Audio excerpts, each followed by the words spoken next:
Dear viewers, আজ আমরা কাতারের দোহায় ইসরায়েলি হামলা নিয়ে আলোচনা করব। আর এই আলোচনায় আপনাদের সাথে আছি যথারীতি নিউ ইয়র্ক থেকে শেখ এনামুল কবির লুলু। ভিউয়ার্স, 2025 সালের 9 সেপ্টেম্বর কাতারের রাজধানী দোহায় ইসরায়েল বিমান হামলা চালায়। এতে ফিলিস্তিন প্রতিরোধ আন্দোলন হামাসের 5 সদস্য নিহত হন।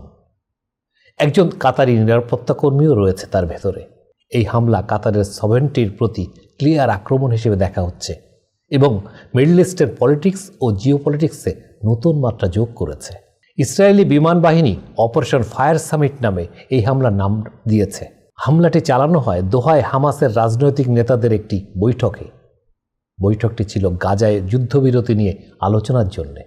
আর এই যুদ্ধবিরতি বিষয়ে আমেরিকা মধ্যস্থতা করছিল।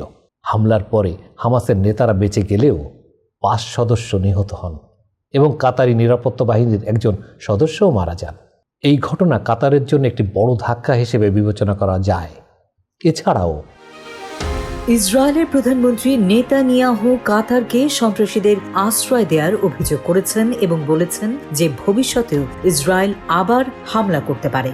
অ্যাপোলজি চাওয়া নেতানিয়াহু ও তার সরকারের জন্য পলিটিক্যালি বিগ থ্রেট, কিন্তু কাতার ইসরায়েলের কাছে অ্যাপোলজি দাবি করেছে। দোহা রাজনৈতিক পরিস্থিতি বোঝে এবং অ্যাপোলজির ভাষা নিয়ে নমনীয় হতে প্রস্তুত। কাতার ও মধ্যপ্রাচ্যের রিয়াকশন। কাতার এই হামলাকে তার সভরেনিটির ক্লিয়ার ভায়োলেশন হিসেবে দেখছে এবং ইসরায়েলের কাছে আনুষ্ঠানিক অ্যাপোলজি দাবি করেছে। হামলার পর কাতার গাজা শান্তি আলোচনায় মধ্যস্থতা সাসপেন্ড করে এবং ইসরায়েল ফর্মালি অ্যাপোলজি না চাওয়া পর্যন্ত মধ্যস্থতার প্রসেস শুরু করবে না। হামলার পর কাতার মধ্যস্থতা থেকে দূরে সরে গিয়েছিল।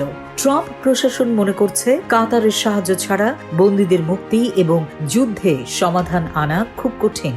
হামলার পর মিডল ইস্টের বিভিন্ন দেশ ইসরায়েলের এই আক্রমণের বিরুদ্ধে রিয়াকশন জানায়। টার্কি কাতারে যুদ্ধবিমান পাঠায়, মিশর তাদের সীমান্তে নিরাপত্তা জোরদার করে এবং সৌদি আরব পাকিস্তানের সঙ্গে নিউক্লিয়ার ডিল সিগনেচার করে।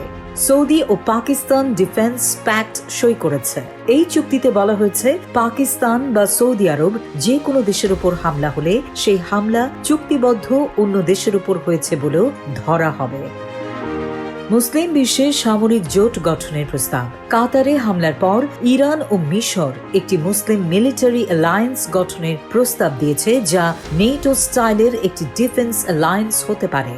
এই প্রস্তাবের মধ্যে একটি জয়েন্ট মিলিটারি কমান্ড প্রতিষ্ঠা এবং একটি কোঅর্ডিনেটেড ডিফেন্স স্ট্র্যাটেজি গঠনের কথা বলা হয়েছে।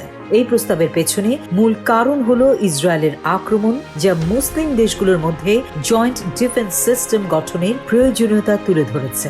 এই অ্যালায়েন্স গঠনের মাধ্যমে মুসলিম দেশগুলো নিজেদের সিকিউরিটি কনফার্ম করতে চায় এবং ইসরায়েলের আগ্রাসনের বিরুদ্ধে ইউনাইটেড হতে চায়। কাতার চাইছে তারা গুরুত্বপূর্ণ মধ্যস্থতাকারী হিসেবে ভূমিকায় থাকুক। ইসরায়েলের জন্য পরিস্থিতি জটিল, তাকে শক্ত অবস্থান দেখাতে হবে, কিন্তু পিস প্রসেসে কাতারকে রাখতেই হবে। অ্যাপোলজির ভাষায় নমনীয় ইসরায়েলকে সম্মান বজায় রাখতে সাহায্য করবে, আর কাতারও সন্তুষ্ট থাকবে। এসব আলোচনা থেকে বলা যায় কাতারে ইসরায়েলি হামলা মিডল ইস্টের রাজনীতিতে একটি গুরুত্বপূর্ণ ইউটার্ন। এই হামলা কাতারের সভরেনিটির প্রতি ক্লিয়ার আক্রমণ হিসেবে দেখা হচ্ছে এবং মুসলিম দেশগুলোর মধ্যে জয়েন্ট ডিফেন্স সিস্টেম গঠনের প্রয়োজনীয়তা তুলে ধরেছে। যদি এই অ্যালায়েন্স সফল হয় তবে তা মধ্যপ্রাচ্যের নিরাপত্তা পরিস্থিতিকে একটি নতুন হরাইজন সূচনা করতে পারে। আপনাদের কাছে আজ এটুকুই তুলে ধরে বিচার বিবেচনার ভার আপনাদের উপরই ছেড়ে দিয়ে আমি শেখ এনামুল কবির লুলু আজকের মতো বিদায় নিচ্ছি। আল্লাহ হাফিজ।